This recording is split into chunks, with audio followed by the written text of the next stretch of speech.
Hello ka, Mami! Aba naman, si Molly, nakasama sa paglabas namin.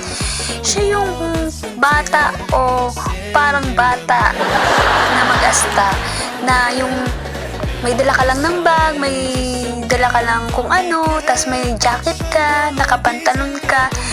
Ay, Diyos ko, hindi ka nalulubayan. Hindi ko alam sa batang to, ba't ganito to?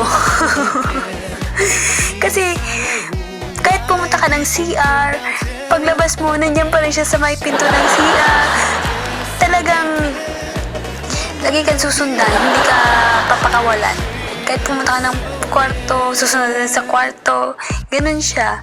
Kasi ang saya niya talagang para siyang bata. Ganito na naman, ito na naman kami, gabi na naman. Di ko alam dito sa batang to, papasok talaga ito pag pagod na. Tapos pag hinalamusan mo siya o pinunasan mo na siya, Diyos ko, bagsak na din siya. O tingnan mo, makikita mo naman dyan sa video din. Nakakatawang batang to. Laging istorbo, hindi man lang pumasok ng kwarto ng maaga, hindi na lang alanganin. Si mami niya yung naghihirap sa kanya. Ewan ko ba sa batang to, sobrang kulit, sobrang bully, sobrang pusa. Makikita mo, pag nakatalikod ka, hila-hila na naman yung pusa, kagat na naman yung buntot. Mas po, nakakatawa talaga to. Pag kita mo sa personal, ayan, tapos na naman si mami niya. Tulog na naman siya, hawak niya yung paborito niya. Good night, guys!